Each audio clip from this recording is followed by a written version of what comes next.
पहलगाम में हुए आतंकी हमले के बाद अब तैयारी जवाबी कार्रवाई की है। 28 लोगों की हत्या करने वाले आतंकियों की तलाश जारी है। आतंकी हमले के पीछे आखिरकार कौन है?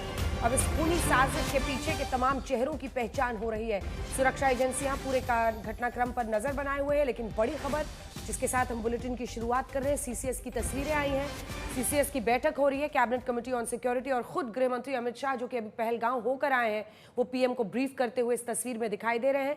इस बैठक में रक्षा मंत्री राजनाथ सिंह, गृह मंत्री अमित शाह, पीएम की अध्यक्षता में ये बैठक हो रही है और सरकार की तरफ से क्या रणनीति बन रही है इसको लेकर चर्चा है। प्रधानमंत्री नरेंद्र मोदी जेद्दा में थे, वो सऊदी अरब के दौरे पर गए हुए थे, लेकिन उन्होंने अपने विजिट को कट शॉर्ट किया और बीच में ही छोड़कर वो लौटे। मामले की गंभीरता को देखते हुए रक्षा मंत्री राजनाथ सिंह ने आज सीडीएस और तीनों सेनाध्यक्षों के साथ 2.5 घंटे की बैठक की है, तो वो अपने इनपुट सेना के नजरिए से दे रहे हैं।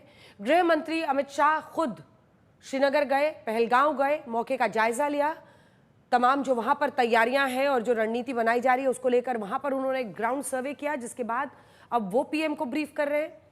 इसी के साथ कैबिनेट कमेटी ऑन सिक्योरिटी में वित्त मंत्री निर्मला सीतारमण, जो कि खुद अमेरिका और पेरू के दौरे पर गई हुई थी, वो भी पहले आई हैं, और विदेश मंत्री एस जयशंकर तो इसमें शामिल हैं ही।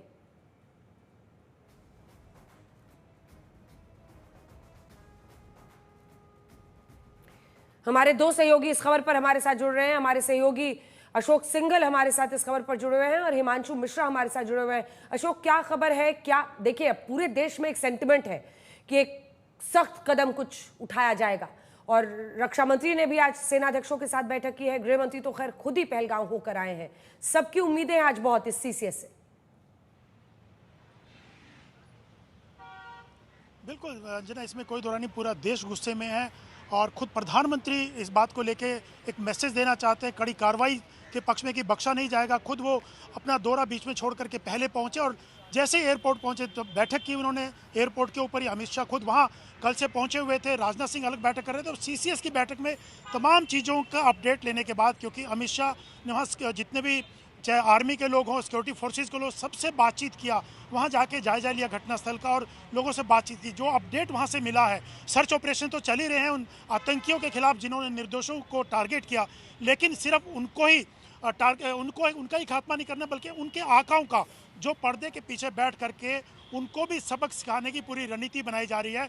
और इतना जरूर है, प्रधानमंत्री हो, अमित शाह हो, रक्षा मंत्री हो, सबका एक ही व्यू है कि जीरो टॉलरेंस है इस पूरे आतंकी हमले को लेकर, आतंकवाद के खिलाफ, और उसी को लेकर के कि क्या कार्रवाई करनी है, उसी को लेकर रणनीति बनाई जा रही है। और जरूर कुछ ना कुछ कार्रवाई की जाएगी, छोड़ा नहीं जाएगा। खुद अमित शाह ने कहा कि हम झुकने वाले नहीं है। हाँ। उनको सबक प्रधानमंत्री ने भी प्रधानमंत्री ने भी सख्त शब्दों में कहा है। हिमांशु, जल्दी से आपके पास क्या जानकारी है? आर्य अशोक, आर्य हिमांशु, आपके पास क्या जानकारी है इस बैठक को लेकर?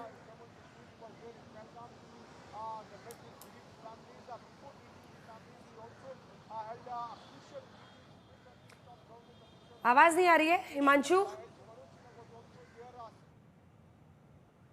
शायद आवाज नहीं पहुंच रही है, तो एक बार फिर से आप जल्दी से कनेक्ट कीजिए उससे। अरविंद, आपके पास एक बार तस्वीरें भी वहां की दिखाइए और बताइए क्या कुछ इस वक्त वहां पर हो रहा है, किस तरह से। और सीसीएस की हम तस्वीरें दिखा रहे हैं, कैबिनेट कमेटी ऑन सिक्योरिटी की बैठक हुई है।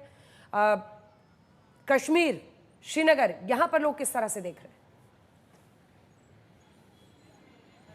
देखिए, 12 घंटे तक गृह मंत्री अमित शाह खुद यहाँ पर रहे और तमाम अधिकारियों से बातचीत की। कहाँ पर लैप्स हुआ इसको लेकर जानकारी ली, उसके बाद वो दिल्ली चले गए। लेकिन अब इस वक्त ग्राउंड जीरो पर मैं आपको बताऊं कि सबका फोकस इस बात पर है कि वो आतंकी कौन थे, उनकी पहचान क्या थी, जिन्होंने पहचान पूछ कर लोगों को गोलियां मार दी। उसके पीछे अब उन आतंकियों के पीछे जब यहाँ पर सुरक्षा एजेंसियां लगी हैं, सुबह से 2 जगह पर सर्च ऑपरेशन चलाया गया। एक तो पहलगाम में जहाँ पर कल वारदात हुई, दूसरी पुलवामा इलाके में। हालांकि अभी तक कोई कामयाबी नहीं मिली है। और मैं ये भी बताता चलूँ आपको कि कल जो आतंकी पूरी वारदात में शामिल थे उसमें FT फॉरेन टेररिस्ट थे, यानी पाकिस्तान के आतंकी शामिल थे, लेकिन अभी तक उनकी पूरी तरह से पहचान कंप्लीट नहीं कर पाई है एजेंसियां और लगातार उन्हीं के पीछे लगे हुए हैं। ग्राउंड जीरो पर फिलहाल फोकस उन्हीं टेररिस्ट पर है जिन्होंने इस कायरतापूर्ण आतंकी वारदात को अंजाम दिया है। अंजना, बिल्कुल। हिमांशु, हमारे सहयोगी भी हमारे साथ है। वैसे अपने दर्शकों को बता दें कि NSA खुद भी इस बैठक में मौजूद हैं और एनएसए अजीत डोभाल तो हैं, टीवी सोमनाथन जो कि कैबिनेट सचिव है, राजेश कुमार सिंह रक्षा सचिव, सभी इस बैठक में शामिल हो रहे हैं। हमारे साथ हमारे अमन भारद्वाज हमारे सहयोगी इस वक्त सीधा श्रीनगर से पहुंचे हुए हैं। अमन, आपके साथ कुछ लोग दिखाई दे रहे हैं, क्या कुछ इस वक्त वहां से खबर है? देखिए, इस पूरे इंसिडेंट की रिफ्लेक्शन कैसी है, क्योंकि इस्टेब्लिश होने में बहुत साल लग जाते हैं और बिगड़ने में उसका क्या रिजल्ट हुआ है। मेरे साथ एक होटल ओनर हैं जिनका 33 साल वो यूरोप में रह रहे हैं और इन्होंने होटल इस्टेब्लिश किया और अब इनकी आप देखिए आंखें तक नम है। क्यों आपकी आंखों में आंसू क्यों है, क्या ऐसा हुआ है? कितना दुख तो है ही है, लेकिन नुकसान कैसा है? नुकसान बहुत जीरो हो गया। आधा घंटे में ही सारा ये जीरो हो गया। कश्मीर जो टूरिज्म है एकदम खत्म हो गया। मैं आपको कल के इंसिडेंट से जो पहलगाम में हुआ, मैं आपको अपनी बात बता रहा हूँ। जो आने वाली बुकिंग थे यानी कि आज से वो सारे कैंसिल हो गए। बुकिंग तो बहुत सब 100% हमारा पैक था और वो सारा ख़त्म हो गया, मतलब ज़ीरो हो गया। जिनसे मैंने एडवांस लिए है, आज पूरा दिन में लोगों का फ़ोन सुनते सुनते मैनेजर मेरा फ़ोन कर रहा था।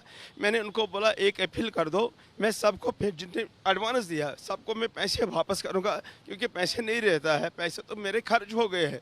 लेकिन मैं सब लोगों को अपील करता हूँ, मैं सारे वापस पैसे दूंगा, चाहे 10 दिन में चाहे 15 दिन में। जिन लोगों ने यहाँ पर बुकिंग किया है, जिनको आज आना था वो नहीं आ पाएंगे। जो आने वाले बुकिंग में है, जो उन्होंने पैसे दिए सबको मैं वापस करूँगा। एक ही होटल है आपका श्रीनगर में? और नहीं, मेरा एक ही होटल है। बाकी इन्वेस्टमेंट की मैंने पहलगाम में, वहाँ पर भी मैं बना रहा हूँ, लेकिन अब नहीं बन सकते बिना। भी आपकी इन्वेस्टमेंट है? हाँ, पहलगाम में भी मेरा इन्वेस्टमेंट हो रहे हैं। पूरी इंडस्ट्री को कैसे इफेक्ट करेगा ये? बहुत ये खत्म हो गया कश्मीर इस इंडस्ट्री की वजह से। जो कल का जो एक्सीडेंट हो गया वो खत्म हो गया। लेकिन मतलब टूरिज्म, जब टूरिस्ट नहीं आ जाएगा, ये देखो मेरे टूरिस्ट है कैसे यहाँ पर देख रहे हैं, किस तरीके से यहाँ पर ये सारे टूरिस्ट है सुबह से। ये अहमदाबाद से। तो कल का इंसिडेंट आप अभी तक नहीं, हम रास्ते से वापस आ गए, डर गए, इसीलिए हम वापस आ गए यहाँ पर। ये इसीलिए यहाँ पर ये सारे बैठे हैं बेचारे कमरे में है। आगे क्या सोचा आपने, क्योंकि आप बता रहे थे 33 साल? हाँ, मैं बाहर में रहता हूँ यूरोप में, मेरे काफ़ी टाइम से हो गए। 33 साल में मेरा बिजनेस है, मैं वहाँ पर फेयर लगाता हूँ।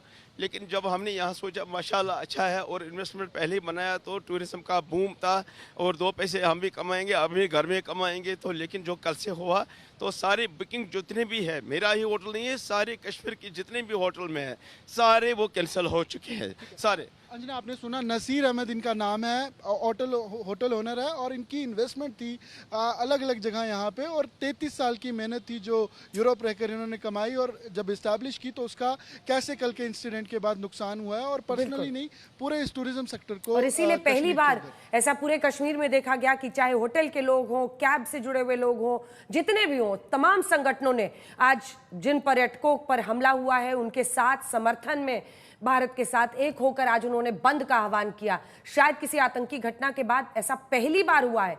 पूरा का पूरा कश्मीर एक सुर में जो विकास की गाथा वहां पर लिखी जा रही है उसके लिए खड़ा हो रहा है और आतंकवाद के खिलाफ खड़ा हो रहा है। हिमांशु, क्या खबर है आपके पास सीसीएस की बैठक को लेकर? देखिए, बिल्कुल अभी जो सीसीएस की बैठक है, जैसा अंजना आपने पहले भी बताया कि प्रधानमंत्री नरेंद्र मोदी की अगुवाई में चल रही है। निर्मला सीतारमण नहीं पहुंची हैं, लेकिन गृह मंत्री अमित शाह, रक्षा मंत्री राजनाथ सिंह, विदेश मंत्री एस जयशंकर, कैबिनेट सेक्रेटरी हैं, उसमें होम सेक्रेटरी हैं और विदेश सचिव हैं एनएसए अजीत डोभाल हैं। एनएसए अजीत डोभाल की जो इंटेलिजेंस है एजेंसीज हैं उनके इनपुट्स हैं। रक्षा मंत्री ने जो तीनों सेनाओं के इनपुट्स हैं उनको शेयर किया है। गृह मंत्री ने ग्राउंड जीरो की जो रिपोर्ट्स है उसको शेयर किया है। लेकिन अब देखना यह है कि सरकार का एक्शन क्या रहेगा, क्योंकि ये नहीं हो सकता है कि इस तरीके की आतंकी घटना हो और उसका जवाब ना दिया जाए। आपको याद हो, उरी की घटना के बाद जवाब दिया गया सर्जिकल स्ट्राइक के जरिए और उसके बाद जब पुलवामा हुआ तो एयर स्ट्राइक करके दिया गया। अब कब जवाब देना है शायद ये तय हो रहा होगा, लेकिन इतना जरूर है इस आतंकी घटना के बाद सरकार की तरफ से जवाब जरूर दिया जाएगा उन आतंकियों को जिन्होंने इस घटना को अंजाम दिया है।